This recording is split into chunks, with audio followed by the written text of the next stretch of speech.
Good morning friends, তোমরা সবাই কেমন আছো? আশা করি তোমরা সবাই খুবই ভালো আছো আর সুস্থ আছো।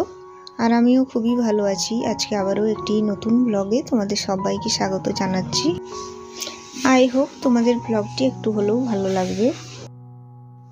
আর সকালবেলায় কিন্তু ওয়েদারটা খুবই খারাপ, মানে কন্টিনিউয়াসলি বৃষ্টি পড়ছে। তো তোমাদেরকে সেটাও আমি দেখাবো। তো তার আগে বাসনগুলো ধুয়ে নিই, কারণ এখন অনেকটা বেলা হয়ে গেছে, ঘুম থেকে উঠতেও দেরি হয়েছে, যেহেতু মানে ঠান্ডা ওয়েদার আর বৃষ্টি পড়ার জন্য আজকে একটু দেরি করে ঘুম থেকে উঠেছি। কিন্তু দেরি করে উঠলেও কাজটা কিন্তু আমাকে টাইমের মধ্যেই করতে হবে। তো তাই তাড়াহুড়ো করে বাসন টাসন ধুয়ে এরপর রান্নার জন্য আমাকে লেগে পড়তে হবে। আর এদিকে ওয়েদারের অবস্থা খুবই খারাপ, তো তার মধ্যেই বাসনগুলো ধুয়ে নিচ্ছি।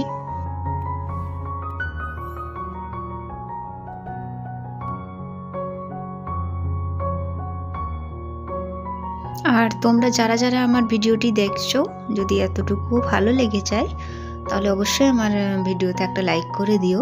আর যদি খুবই ভালো লাগে তাহলে অবশ্যই আমার পাশে থাকার জন্য আমার চ্যানেলটি সাবস্ক্রাইব করে আমার সঙ্গে থেকো। তো তোমাদের সাথে কথা বলতে বলতে দেখো আমার সব বাসন ধোয়া হয়ে গেল। এরপর একটু রান্নার কাজে চলে এলাম। রান্না বলতে আজকে রান্না হচ্ছে বাটা মাছ। বাটা মাছের একটু মাখা মাখা ঝোল হবে। তো বাটা মাছগুলো তার জন্য কেটে পরিষ্কার করে নিয়ে এসে কি বলতো ভাজতে দিয়ে দিয়েছি।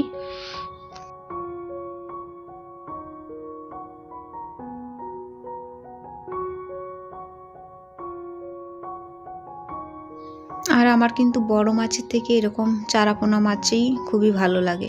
এগুলো টেস্ট একটু ভালো লাগে, দেখবে সর্ষে বাটা দিয়ে যদি করো খেতে কিন্তু খুবই ভালো লাগে। তো তার জন্য আমি মাছ এসেছিল, তো অনেক রকমই মাছ ছিল। তো সেইখানে তখন আমি বাটা মাছগুলো দেখলাম টাটকা আছে, তো তার জন্য এগুলো নিয়ে নিলাম। তো একটা আলুকে কেটে রেখেছিলাম, মানে কেটে ভেজে রেখেছিলাম।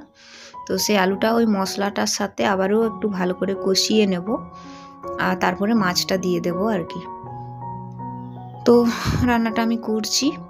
আর এদিকে দেখো রান্নাটা কমপ্লিট করে তোমাদের কাছে দেখাই দিলাম কীরকম হয়েছে, তোমরা কমেন্টে জানিও।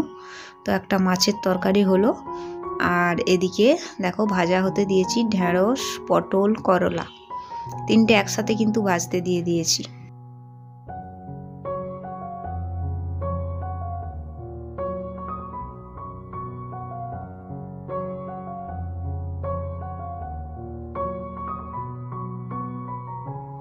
আর এইদিকে তোমাদেরকে একটু দেখিয়ে দিই, ওয়েদারটার কথা বলছিলাম। তো তোমরা দেখো এখন কিন্তু 8:30 9টা মতো বেজেই গেল। তো দেখো কীরকম বৃষ্টি পড়েই যাচ্ছে, চারিদিকটা কীরকম ঠান্ডা ঠান্ডা স্যাঁতস্যাঁতে। আর এই যে গাছগুলো দেখো খুব সুন্দর লাগছে বলো বৃষ্টিতে ভিজে। তো এটাও তোমাদের সামনে দেখালাম। আর এই সময় দেখবে গাছে ফুল প্রচুর হচ্ছে, যেহেতু বৃষ্টিটা মানে জলটা পাচ্ছে, পুরো গাছগুলো ভর্তি হয়ে থাকছে ফুলে। তো তারপর কি বলো তো, এই সময় রান্না টান্না তো হয়ে গেছিলো, স্নান করে চলে এসেছি। এই যে ঠাকুরে একটু ধূপ দিয়ে দিলাম। তো ধূপ দেওয়ার পর এবারে একটু খাবার কিছু করব। তো তার জন্য এই যে আটার একটা চকলি বানিয়ে নিচ্ছি। তো ব্লগটা আমি এত দূরই রাখলাম, পাশে থেকো তোমরা সবাই অবশ্যই।